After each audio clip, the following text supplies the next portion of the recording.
Coming up on Market to Market, the tariff bill comes due and agriculture may be stuck with the check. Wildfires burn from California to Colorado while rain dampens the Corn Belt. Keeping an aging shipping system together with new concepts. Soybean acre. And market analysis with Angie Setzer next. Anticipating ahead of it. Wherever your operation takes you, or who you share it with, we'll be where we've been all along. With you from the word go. Proud sponsor of Market to Market. Tomorrow. For over 100 years, we've worked to help our customers be ready for tomorrow. Trust in tomorrow. Information is available from a Grinnell Mutual agent today. AccuSteel, offering fabric-covered buildings specifically designed for the cattle industry since 2001. The next generation of cattle buildings. Information at accusteel.com. This is the Friday, July 6th edition of Market to Market, the weekly journal of rural America. Hello, I'm Delaney Howell. The embattled head of the Environmental Protection Agency resigned Thursday, citing unrelenting personal attacks. Administrator Scott Pruitt gained few Corn Belt allies during his tenure with the EPA. But the president did get some positive economic news Friday. U.S. employers added 213,000 new jobs in June, extending the 9-year fiscal expansion. However, the unemployment rate ticked up to 4%, according to the Labor Department. The Mid-America Business Conditions Index moved above growth neutral for the 19th straight month, led by manufacturing growth. An updated USDA report cites slowing global demand and large inventories for keeping a lid on farm sector net cash income. The forecast calls for 2018 profits below the 40-year average. All those reports came out before the White House officially levied tariffs against the self-proclaimed developing nation of China.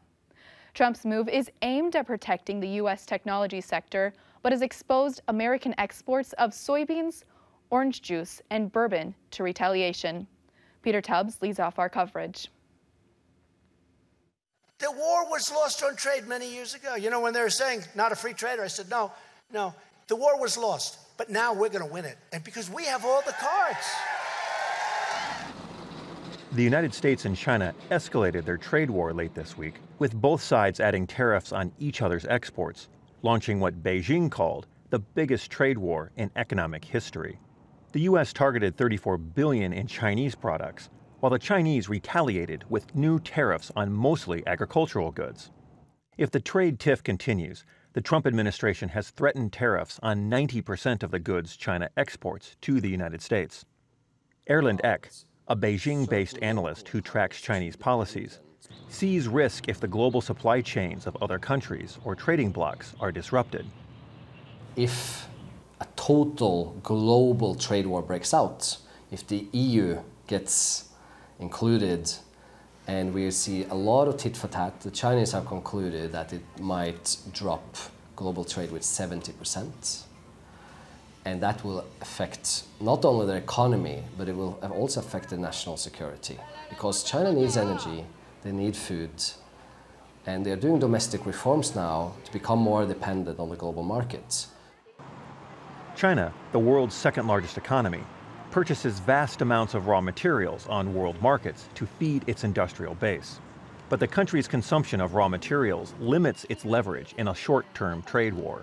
The U.S. can impose tariffs on more Chinese products than China can do on the U.S. products. Therefore, if the trade war really starts and is broadened, China will not have enough capacity to resist the pressure. China's stock market has dropped 12% in recent weeks, and the yuan has lost 3% against the dollar since April. Increased tariffs have darkened the balance sheets of American farmers. The 19% sell-off in soybeans over the last 5 weeks has pulled $100 per acre out of potential revenues for the coming crop. For Market to Market, I'm Peter Tubbs. A California legislative committee advanced a bill to the General Assembly calling for 100% carbon-free energy generation.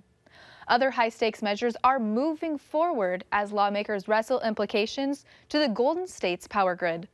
Not far from the state capitol, a different battle was being waged against wildfires. Josh Bittner reports on the struggles across the West and beyond.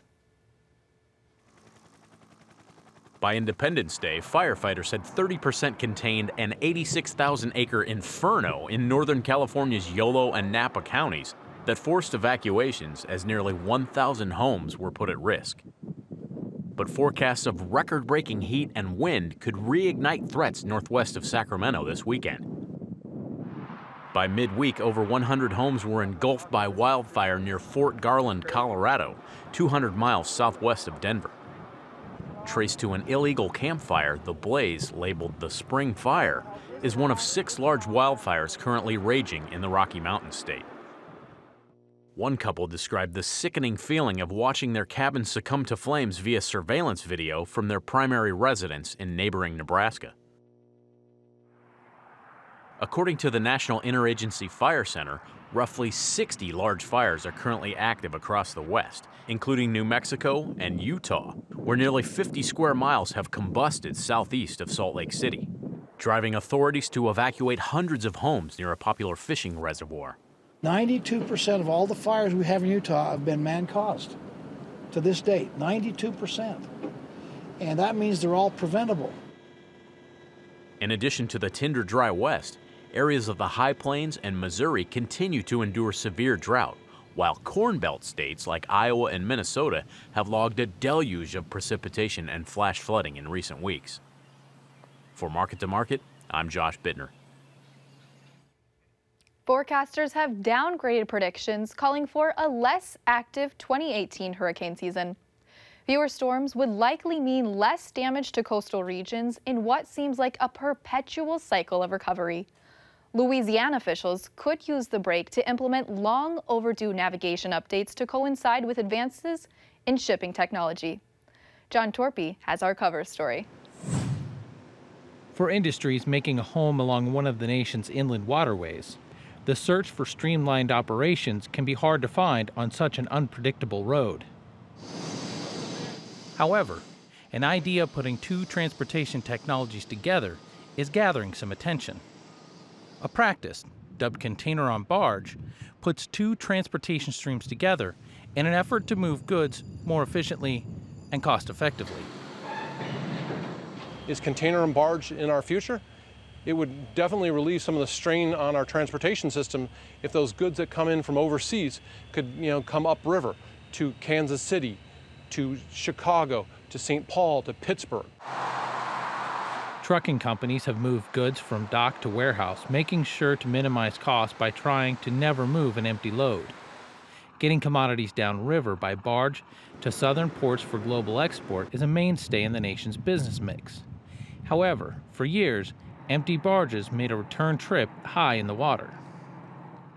Starting in 2007, inland waterway organizations started experimenting with maximizing the cost of a return load by putting containers on barges traveling to ports upriver.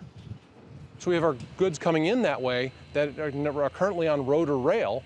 They come up the river, and then outbound we have grains, we have some of the exports.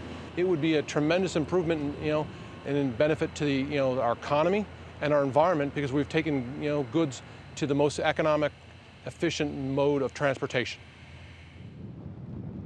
The Inland Ports, Rivers, and Terminals Association touts an environmental benefit to this new navigation technique.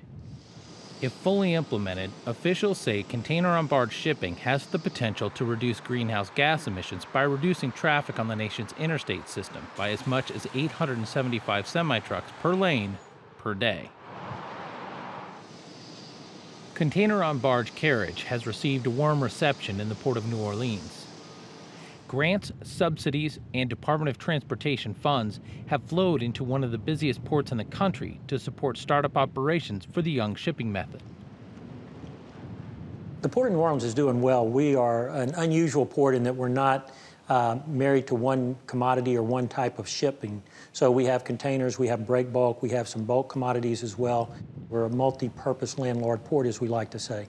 And for the last year or so, business has been picking up. We've seen increases in our container volumes. We've seen increases in our imported break bulk cargoes. So overall, it's pretty good.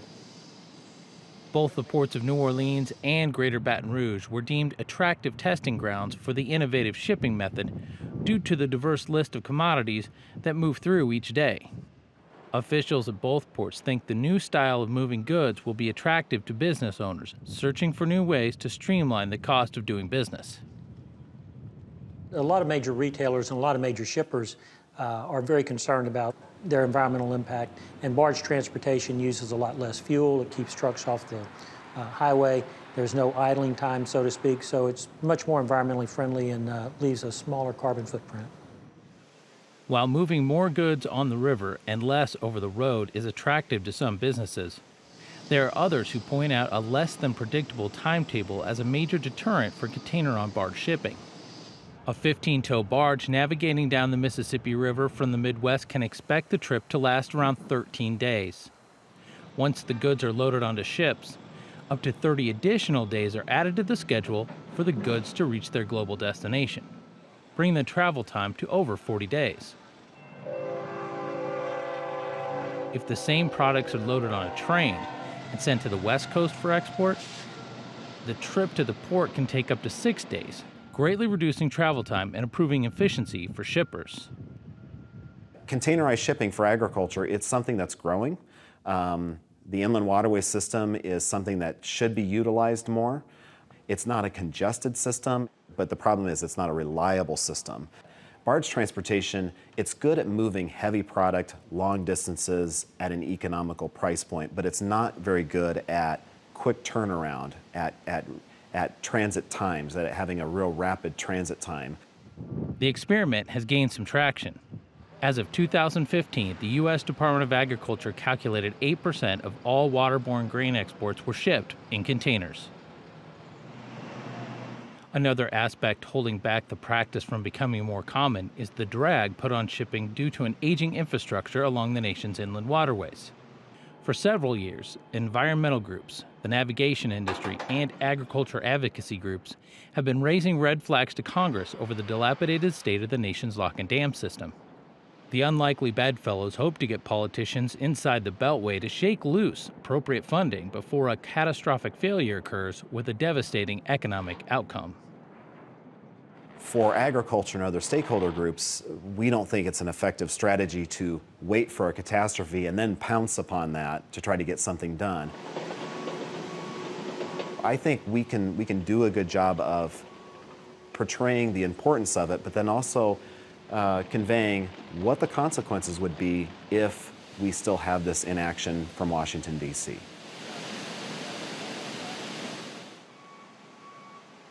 While the details are sorted out on infrastructure improvements, shippers and retailers wait for the right confluence of cash and containers before moving further ahead with a new shipping strategy. For Market to Market, I'm John Torpy. Next, the Market to Market report. The trade appears to be counting on big yields and a trade war as mostly weather moved the commodity markets. For the week, September wheat gained 14 cents, while the nearby corn contract increased a penny.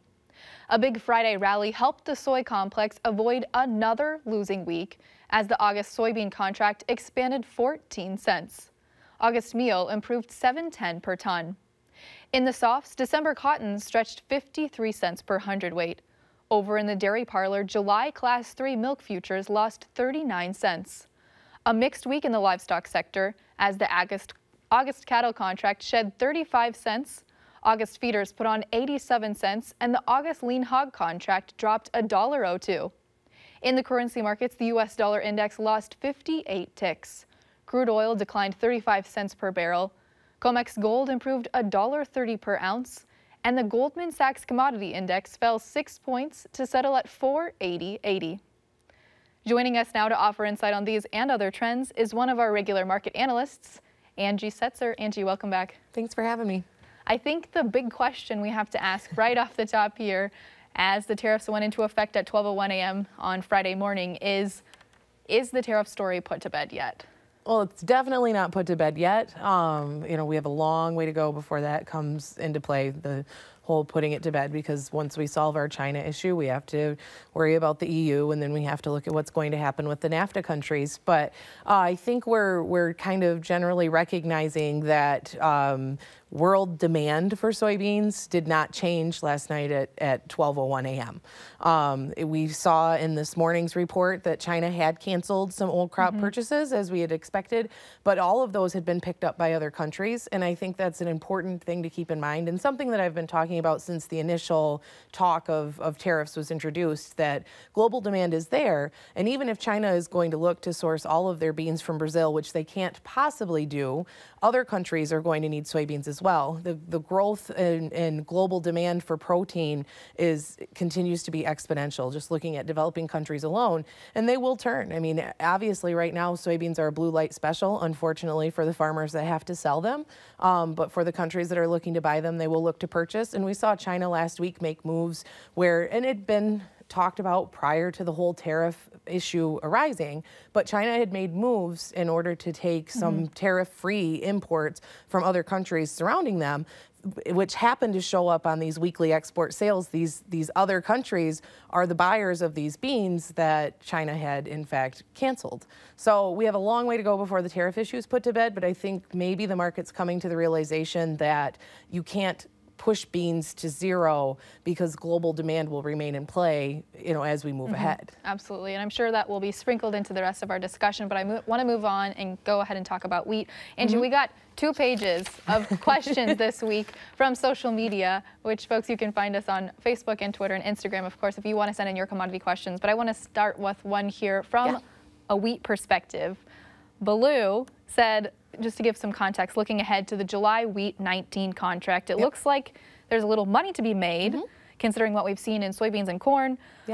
Do you expect to see some shifts in acreage back to wheat, or have the wheat acres pretty much stabilized with folks this year and next year and continuing forward? No, we'll see a shift back. We had the opportunity above $6 futures for a lot of folks in the Chicago wheat market. Kansas City wheat was equally strong. Minneapolis may have been a little bit more of the laggard here that we've seen for the past year, just with the idea of spring wheat acres increasing and what you have going on from an overall supply and demand structure in that market. But I have a lot of customers that locked in, you know, quite a bit of wheat looking ahead into next year because they know $6 futures work. A lot of folks in the Southern Plains will say, I'm still not making money at that. And I understand their yields are nowhere near what we can expect in the soft red wheat belt a lot of times. My Michigan producers are looking at, you know, 80 to 100 bushel per acre of wheat yield. And so at $6, if basis stays even or even firms up a little bit more, which we've seen here recently, they're able to make some money. So some folks have locked that in. Of course, Mother Nature will be the final determining factor when it comes to increases in wheat acres. But I wouldn't be surprised to see with the strength in the wheat market, some folks return to wheat plantings. Once you grow wheat, you can't get away from it. It's like Hotel California of commodities. Hotel California of commodities. All right, I like that. Let's talk about weather markets when we look at it from a corn perspective. We're getting into the hot and dry, typically hot and dry season here moving forward. What are you hearing from your customers about germination or how their crop is looking? I traveled back to Michigan this past week and was very sad to see what I saw. In my trade territory specifically, we've been really dry. If you look back, Michigan suffered through a pretty wet May. We had some delayed plantings. We had a lot of replant. We had some compaction issues, and so we've had some heat, and the corn was already rolled up pretty tight here. We're not used to 90-degree days in Michigan. Lake Michigan was in the mid-70s already. That's quite high temperature-wise for July. But when you get out into other areas, of course, right now we're driving through I-80 from once we got into Waterloo out of Algona coming south and heading out to Michigan and got away from some of the water issues. It was really It looks great, but I will say that the agronomists that I talk to, I basically will delegate to them, on what we're looking at from an overall crop production outlook. And the agronomists that I talk to are saying that there are some issues that are developing. The crop can look great from the road, but once you get out into it, you start to realize that there are issues, and I won't even try to get into details because I will make myself sound terrible. Absolutely. But with all that being said, what are we expecting, or what is the market factoring in for yield this year? I think the market is factoring in a record crop. I think well above 180 right now is if you talk to anyone about the corn crop, they'll tell you how fantastic it looks. And I can tell you on I-80, yeah, it looks really great. But I can also tell you that in Kossuth County and other areas in the northern 2/3 of Iowa, it doesn't look so hot in a lot of those areas. Southern Minnesota, parts of South Dakota. I mean, you can draw an oval in areas that are not looking as great as what those areas in Illinois are looking. So I think the market's really factoring in that garden area. Parts of Indiana look great. And I think we're kind of forgetting what warm overnight temperatures can do. We had a very warm overnight stretch throughout June. It looks like the first half of July is going to be exceptionally warm as well. When you have those wetter soils, it's not as easy to get cooler in the evening, which we need in order to really maximize that production. And so I think there's a lot of issues there, not to mention the fact that once you tassel, once you pollinate, you've got 60 days. And so last year we pollinated, towards the tail end of July and had a very cool and wet August. At my house in Kossuth County, we had over 7 inches of rain throughout the month of August. And we had temperatures that I don't think broke much above 85, if at all.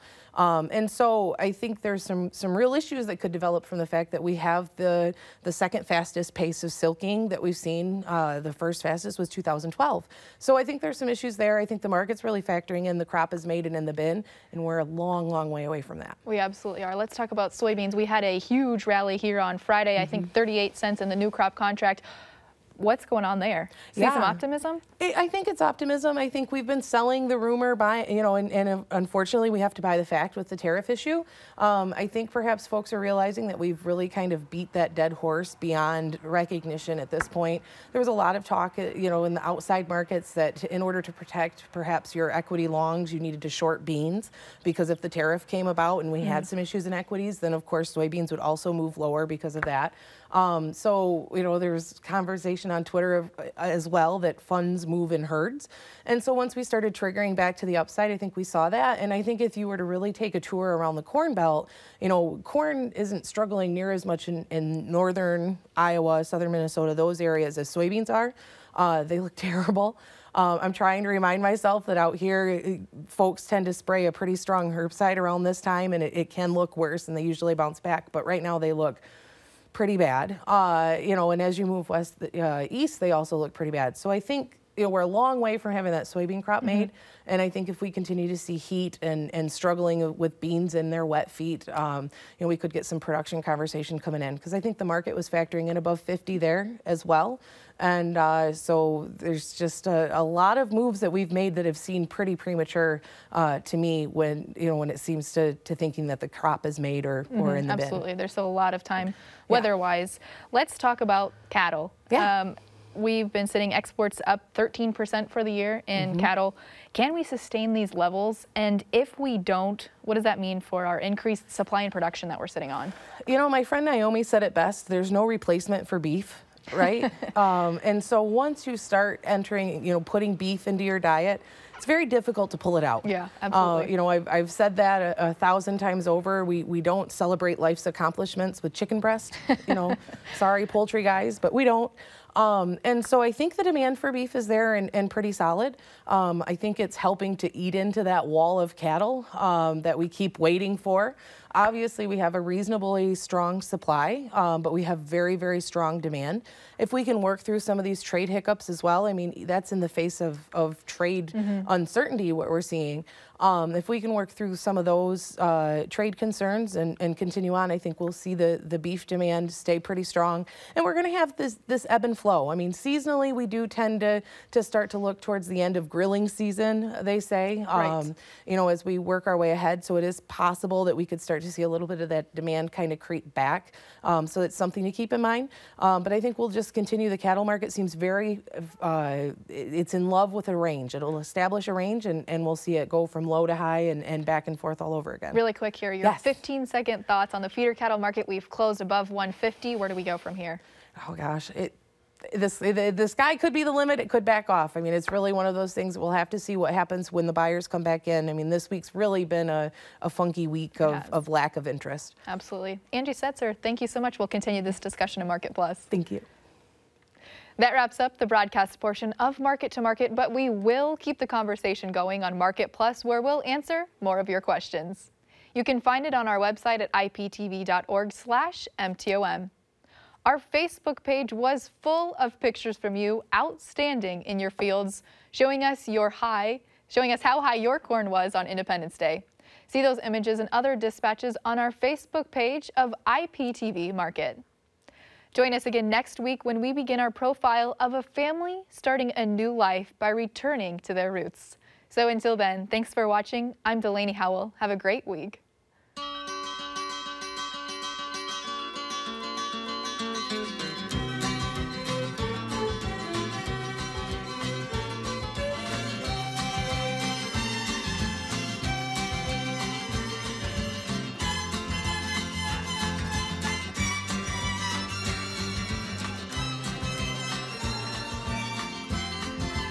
Market to Market is a production of Iowa Public Television, which is solely responsible for its content. Wherever your operation takes you, or who you share it with, we'll be where we've been all along. With you from the word go. Proud sponsor of Market to Market. Tomorrow. For over 100 years, we've worked to help our customers be ready for tomorrow. Trust in tomorrow. Information is available from a Grinnell Mutual agent today. AccuSteel, offering fabric-covered buildings specifically designed for the cattle industry since 2001. The next generation of cattle buildings. Information at accusteel.com.